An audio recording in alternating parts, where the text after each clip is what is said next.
Komunikasi dan Informatika mengambil langkah tegas dalam memberantas berita hoaks mengenai virus corona di Indonesia. Menteri Kominfo Johnny Plate menyampaikan para penyebar berita hoaks akan diberi sanksi hukum pidana dan material. Menkominfo meminta masyarakat untuk tidak mudah percaya dengan kabar bohong yang beredar di sosial media. Bahkan ancaman pidana akan diberikan bagi para pelakunya. Selain itu, langkah pemerintah untuk mensosialisasikan pencegahan penyebaran virus corona juga ditunggu oleh masyarakat. Dan melalui sambungan telepon, kami sudah bersama dengan Menkominfo Johnny Plate. Selamat sore, Pak Menteri. Selamat sore, Rifana. Apa kabar, Pak Menteri? Baik, Rifana. Oke, Pak Menteri, langsung saja ini ada ratusan kabar bohong atau hoax yang bertebaran di dunia maya terkait dengan virus corona. Apa langkah tegas Kementerian Anda untuk mengatasi penyebaran berita hoax itu? Gini ya, sampai dengan hari ini ada 158 nih hoax dan disinformasi yang termonitor melalui cyber drone-nya atau cyber patrolnya Kominfo. Nah, saya perlu sampaikan pada masyarakat ya terkait dengan COVID-19 yang saat ini sudah menyebar dan tersebar di lebih dari 64 negara dan epicentrumnya sudah 5 negara, Tiongkok, Korea Selatan, Jepang, Italia, Iran, dan di dalam negeri sudah ada yang tertular virus yang seperti disampaikan oleh Bapak Presiden itu ya 2 orang. Maka ya kita harapkan sekarang ini waktunya Ibu Pertiwi memanggil kita semua putra-putrinya untuk menjadi perisai bangsa negaranya, perisai keluarga dan masyarakat dengan tidak menyebarkan hoax dan disinformasi.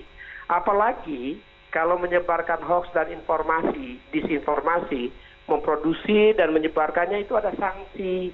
Ya di bawah Undang-Undang ITE, sanksi pidana keras sekali. Kalau dicek ya pasal 27, pasal 28 itu mengatur baik sanksi pidana maupun sanksi denda, ya. Material, mahal sekali. Jadi jangan, tidak ada gunanya. Dengan kita memproduksi dan menyebarkan hoax, kita merugikan diri sendiri, merugikan keluarga kita, merugikan masyarakat, merugikan bangsa dan negara. Untuk apa itu dilakukan? Oke, Pak Menteri, apakah Kementerian Anda akan menggandeng aparat kepolisian dalam menangkal berita hoax ini? Di dalam melaksanakan tugas itu, Kementerian Kominfo kan bukan law enforcement ya. Law enforcement itu adalah polisi, jaksa, hakim. Tetapi ya kami mempunyai tugas dari hasil pengamatan trafik percakapan melalui drone. Maka kami tahu langkah pertama biasanya dalam keadaan normal itu adalah apa ya, literasi, diseminasi, penjelasan dan seterusnya. Tapi saat ini mengingat urgentnya masalah ini, maka kami telah melakukan 2 hal, Nana. Yang pertama, ya kami telah berkomunikasi dengan platform, minta take down, request to take down, ya kepada Facebook, Twitter, Instagram, banyak sekali, dan sebagian dari mereka ya sudah melaksanakan men-take down ya, dan sebagian masih diperiksa ya. Itu dilakukan terus-menerus. Yang kedua ya, kami juga minta ya sudah waktunya ini penegakan hukum. Kami secara resmi ya walaupun ada MOU dan dilakukan secara terus-menerus, tetapi kali ini kami menyurati secara khusus Kepolisian Republik Indonesia untuk melakukan penegakan hukum ya. Bagi mereka-mereka yang tetap melakukan itu, maka polisi mengambil langkah tindakan hukum dan tentu akan diproses. Selanjutnya law enforcement proses pentahapannya itu ada di kepolisian. Kepolisian dengan ini caranya dan aturan serta prosedur yang ada di kepolisian. Tentu Kepolisian RI mengambil langkah-langkah yang prudent ya, yang akuntabel juga, tetapi memenuhi due process of law. Jadi kali ini tidak hanya diberi peringatan, tidak hanya persuasi, tetapi langkah penegakan hukum akan diambil.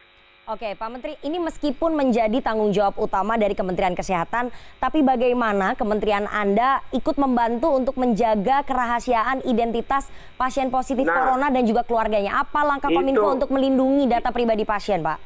Itu juga ya, itu yang terkait dengan hak-hak perlindungan hak pribadi ya, yang sangat ya, human rights itu hak-hak dasar masyarakat ya, itu hak asasi masyarakat itu harus dijaga, dilindungi di banyak undang-undang termasuk di undang-undang kesehatan. Ini bukan Kominfo saja, ini pemerintah secara keseluruhan, pemerintah pusat, pemerintah daerah ya, termasuk para gubernur, bupati, wali kota ya, dan ya keseluruhan perangkat bangsa kita, seluruh komponen bangsa untuk menghormati hak privat ya. Apalagi yang terkait dengan virus corona ini ya, jangan sampai virus coronanya memang mengancam, membahayakan, harus kita tindak atasi dan melakukan langkah-langkah strategis untuk mengatasinya ya. Tetapi yang lebih berbahaya adalah apa? Dampak pemberitaan dan dampak dari apa? Dari tidak bertanggung jawabnya kita dalam menangani virus corona. Bukan saja pemerintah, tapi keseluruhan komponen masyarakat. Pemerintah mengambil langkah-langkah tindak yang terukur, tegas ya, secara sequence, dan itu mengacu kepada standar WHO. Tetapi yang terkait dengan kerahasiaan data pribadi, tolong dengan hormat, jangan. Karena itu melanggar hukum juga. Ya. Dan itu kalau ditindak secara hukum, jangan menyesal. Ya, termasuk para pejabat yang mengumumkannya. Saya mendengar tuh mulai dari pejabat seenaknya ngomong, tolong ikuti, cek dan recheck ya. Ikut protokolnya dengan baik. Ya, jangan hanya supaya ada pemberitaannya, supaya muncul di TV, lalu seenaknya ngomong, tapi efeknya merugikan negara, merugikan masyarakat, merugikan keluarga, dan merugikan diri sendiri. Jangan itu dilakukan. Oke, Pak Menteri, apakah ada peringatan keras dari Presiden terhadap para kepala daerah dan juga pejabat yang dengan sengaja menyebarkan data identitas pasien? Bapak Presiden ya secara terbuka telah menyampaikan melalui konferensi pers atau melalui doorstop dengan minta untuk jangan dibuka rahasia pribadi. Kalau Presiden sudah menyampaikan itu sebagai kepala pemerintahan dan kepala negara, ya instrumen di bawahnya, lembaga-lembaga di bawahnya pasti melaksanakan. Oke. Karenanya hati-hati, jangan sembarang. Hanya ya tentu menangani masalah COVID-19 ini ya, tentu kita perlu waspada ya, perlu dilakukan dengan baik. Hanya masyarakat jangan panik. Masyarakat jangan sampai terlalu khawatir. Berhati-hati dan waspada ya. Untuk itu ikutilah petunjuk-petunjuk kesehatan, baik yang diterbitkan oleh Kementerian Kesehatan Indonesia maupun oleh WHO. Ya, sudah disiapkan semua, sekarang sedang ditransmisikan ke masyarakat, disampaikan pada masyarakat, semua komponen masyarakat pusat dan daerah. Tetapi beberapa pembatasan harus kita hormati. Jangan sebar hoax, jangan buat hoax, jangan sebar hoax. Jangan juga membongkar data pribadi. Itu hak yang paling dasar dan fundamental. Ya, sekaligus ini yang menjadi pesan kepada kita sekalian, pemerintah sudah menyampaikan draft RUU PDP ke DPR untuk memastikan perlindungan terhadap hak yang sangat esensi dan dasar ini di parlemen. Mari kita sama-sama juga nanti pada saat prosesnya untuk mengambil bagian mendukung dan menyelesaikan itu sebagai legislasi penting dalam perlindungan undang-undang atau perlindungan hak-hak dasar masyarakat, yaitu data pribadi. Oke, Pak Menteri, ini kalau kita berkaca kepada pemerintah negara lain yang sudah melakukan penanganan dan juga pencegahan, sosialisasi kepada masyarakatnya terhadap warga negaranya melalui SMS alert. Jadi mereka ini pemerintah lain mengirimkan SMS alert kepada seluruh warga negaranya dengan bekerja sama dengan operator telekomunikasi seluler. Kenapa Kemenkominfo tidak sejak awal melakukan itu untuk melakukan sosialisasi sehingga masyarakat tidak panik, Pak Menteri? Jadi begini ya, penanganan terkait dengan COVID-19 itu lintas kementerian dan diputuskan di kabinet ya, pusat informasi dan transmisi informasi, pengendalian dan penanganan yang terkait dengan kesehatan ada di Menteri Kesehatan atau di Kementerian Kesehatan. Karenanya Kementerian Kesehatan membuka websitenya, menyiapkan semua telepon call center dan lain sebagainya untuk kepentingan terkait medis. Terkait non-medis, pusat informasinya ada di kantor staf presiden. Ya, dan sudah ada di kantor staf presiden. Dan setiap hari kami berkomunikasi. Saya aja baru selesai rapat di KSP hari ini, bagaimana mengatur komunikasi publik yang efektif dan transmisi informasi. Ya, begini ya. Hasilnya kan ini dilakukan semuanya. Ya, termasuk tadi model-model dan cara penanganan melalui portal-portal, ya melalui call center. Bagaimana informasi yang disiapkan itu informasi dengan narasi tunggal, ya tidak saja di kementerian dan lembaga di pusat, tapi juga kepada pemerintah daerah, sehingga satu informasi kepada masyarakat agar tidak membingungkan masyarakat. Okay. Itu yang disampaikan bahwa medianya melalui berbagai kami juga di sini melakukan itu blast informasi melalui WhatsApp group, melalui semua media-media termasuk GPR yang ada di pemerintah di sini, ya itu dilakukan.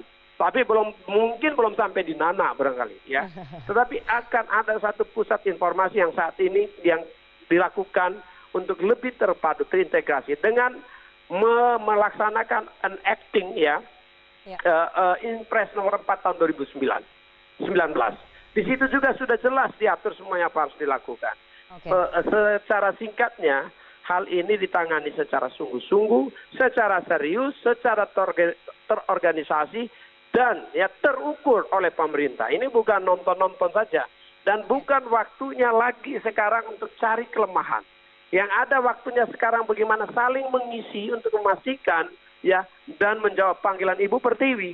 Mari kita jadi perisai bangsa kita dari penyebaran lebih lanjutnya COVID-19.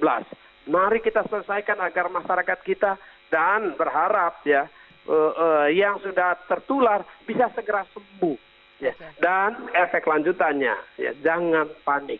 Tidak perlu ada panic buying. Okay. Pemerintah memberikan kepastian dan jaminan tersedianya bahan-bahan pokok, ya, operasi-operasi pasar, Bulog maupun asosiasi-asosiasi itu berkomunikasi bagaimana untuk menjaga ketersediaan supply untuk memenuhi kebutuhan demand, ya, di pasar-pasar.